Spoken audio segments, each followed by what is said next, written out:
The winless Edmonton Elks fired head coach and general manager Chris Jones after last week's loss to the Ottawa Redblacks and will head to the nation's capital as 2.5-point underdogs for the second half of a home-and-home on Friday night under interim head coach Jarius Jackson. The McLeod Bethel Thompson will remain the team starter. Jackson has already hinted that Trey Ford could become more involved in the offense.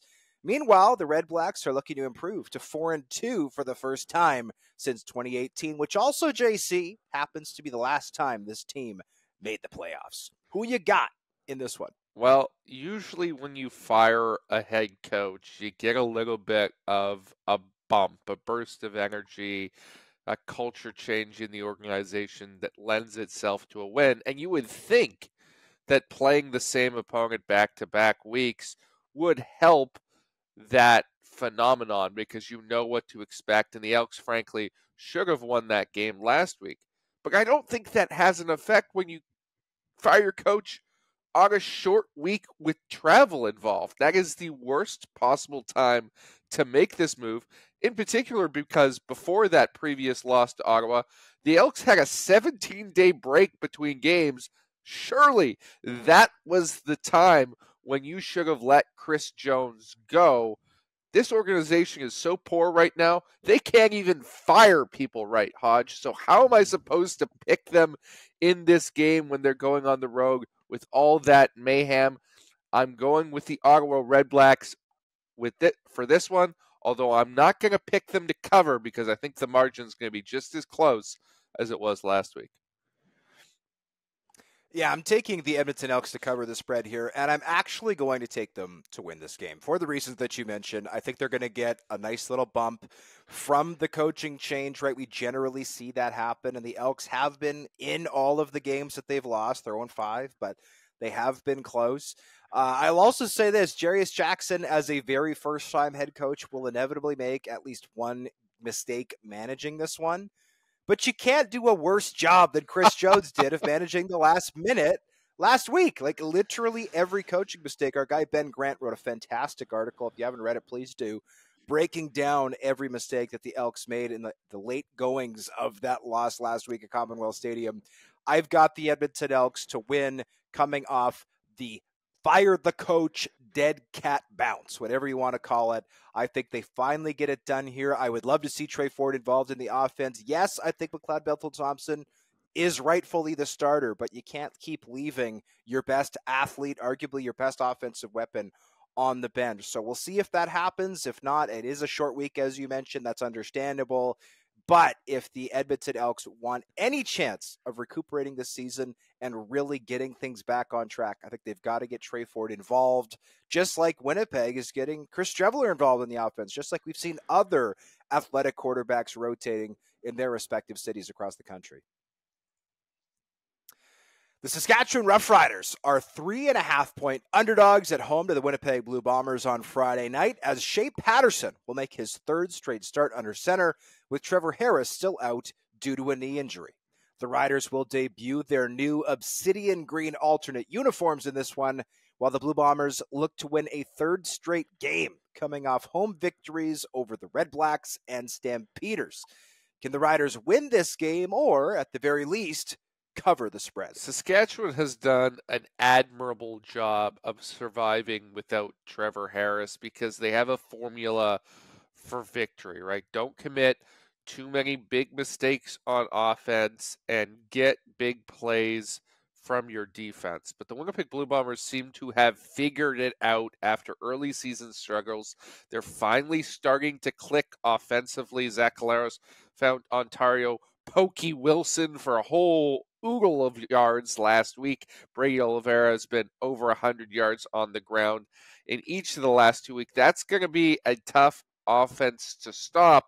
And frankly, I think Patterson's numbers don't indicate how well he's playing. They've been inflated a little bit by some excellent after-the-catch efforts by his receivers, particularly Samuel Emelis, who went off for 160-some yards in that game against BC, of which 100 came on two big plays that were completely uncovered, essentially, by the BC Lions. I think Patterson's going to struggle a little bit in this one against the Winnipeg secondary, and I think that the Bombers are going to prevail on the road and bring the Riders back to earth.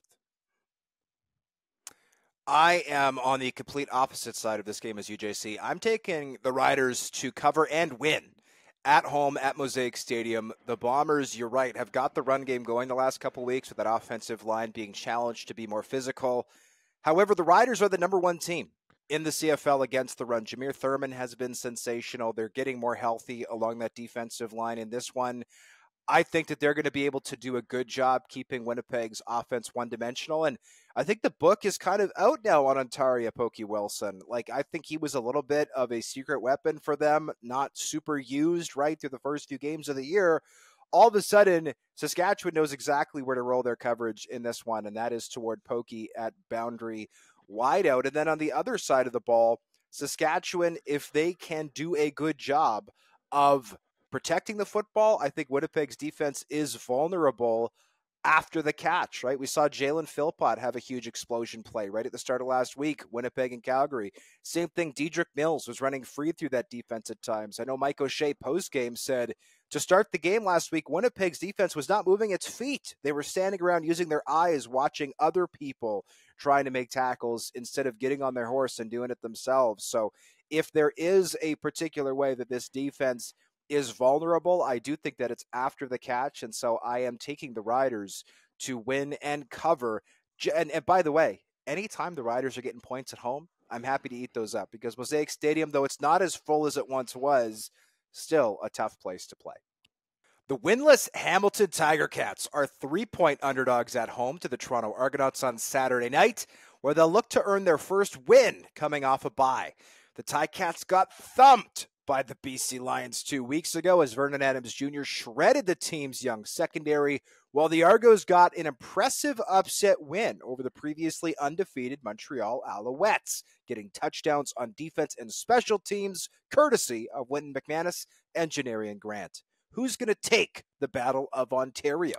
Well, we know that Toronto has a formula for victory right now, and that has been getting big plays on defense and special teams while not making mistakes on offense and running the ball. But if there was a team in the entire CFL that you could finally get Cameron Dukes going a little bit through the air and start to press the ball down the field, it's the Hamilton Tiger Cats, because that secondary was as bad as I've ever seen in my lifetime of watching football when they played the BC Lions 2 weeks ago. Yes, they've had a bye week to clean that up, and teams are often better coming off a bye. But at this stage, I simply don't trust Hamilton in any way, shape, or form to get things squared away. I think they've got major personnel issues on the defensive side of the ball.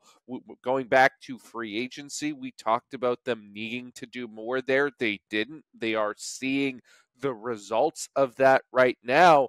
And I think overall, it's going to be the Argos, who are the more talented team, who go on the road in a hostile environment. Believe me, Hodge, it's going to be extra hostile given the fact that they don't have any wins right now, and they pull out another victory against the Ticats.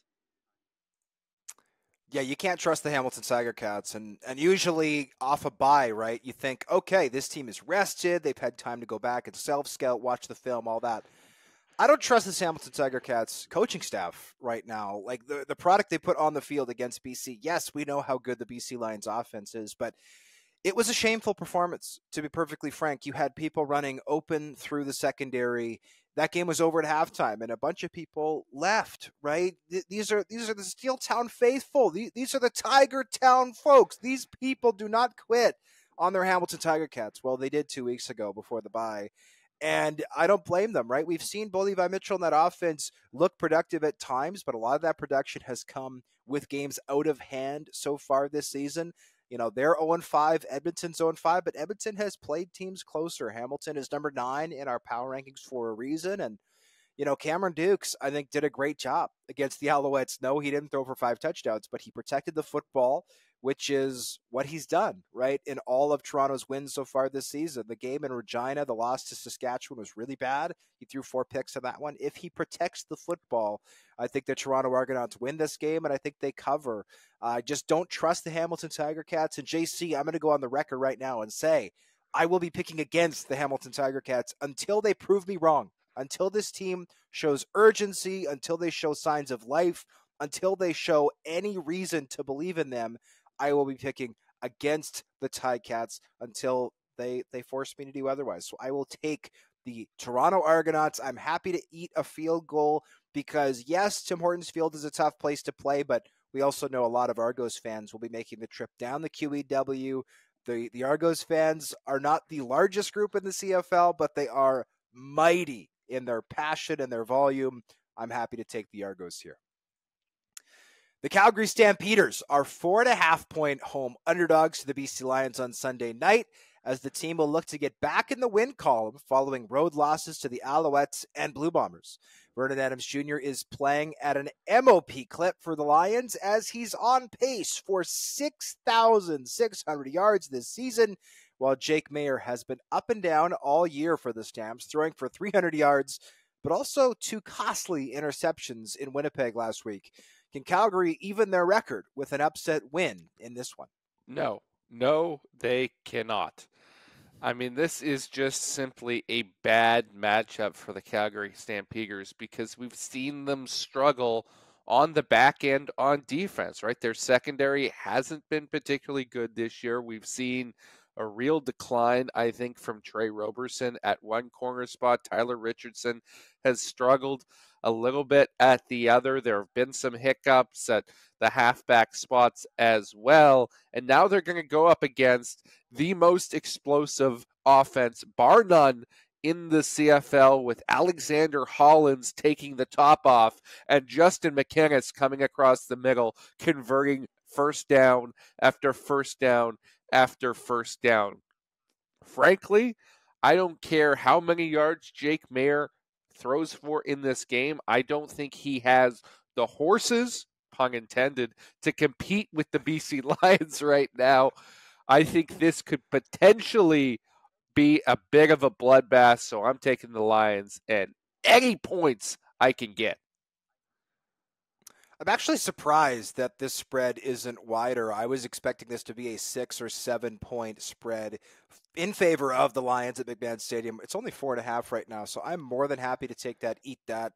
The Lions are just on another level right now offensively, and something I'm interested to see is the Calgary Stampeders. I think Brent Monson is one of the best defensive coordinators in the league, but I don't think he has the personnel right now. Defensively, they're actually the 9th ranked rush defense. So if William Stanback can get going for the BC Lions on the ground here, this one's over, I think, because nobody's going to stop the Lions through the air. If the Lions can also get it done on the ground, that offense is going to put up a bundle of points. They're going to control the clock and make it really tough for not just the Stamps, but anybody to beat them right now. Vernon Adams Jr., we mentioned it in the intro, playing at a true MOP type level. Justin McInnis, Alexander Hollins have been unbelievable. It's also possible, we don't have the depth charts as of the recording of this, but they could also get TJ Lee back in that secondary. That's going to help definitely on the defensive side of the ball. And as for the Stamps, I mean, Jake Mayer, he's pushed the ball downfield at times this year. There have also been times where he's tried it and it's looked bad. You look at last week with the pick 6 to Dietrich Nichols, but he's also not going to be able to beat the Lions by just checking this ball down 100 times like he did a couple weeks ago against the Alouettes. So this is a tough matchup for the Stampeders. I'm more than happy to take the Lions. And my other question, JC, is, are we going to see a fight in the parking lot, right? We've seen that recently when the BC Lions go to McMahon, that there's a high school rival-esque showdown in the parking lot after the game. I want to see it. Are we getting one this year? If so, I hope we get it on film, just like we got the last one. Well, I think Lucky Whitehead is now in Winnipeg and no longer in BC. That was more beef between him and Cameron Judge that sparked that particular incident. So now that he's out of town, I'm not sure that they will be out like a couple of greaser gangs from the 1950s with switchblades and slick back hair. Well, last week in Winnipeg, the Stamps were in town, but it also rained right after the game, so maybe that's why we didn't see any shenanigans post game in the parking lot. At least that I'm aware of. It's possible something happened I didn't see. But regardless, we thank you as always for listening to the 3 Down Nation podcast, watching us on YouTube, Twitter, everywhere where you can get video. And we wish you the very best in Week 7 in the CFL. 2 Friday games, 1 Saturday, 1 Sunday. Looks like a good week of action. And please remember to join us next week. Monday, we'll have the next full episode of the 3 Down Nation podcast with the two of us, plus Justin Dunk. And then we will, of course, do our picks later on in the week. Enjoy Week 7. Check back for our analysis next week.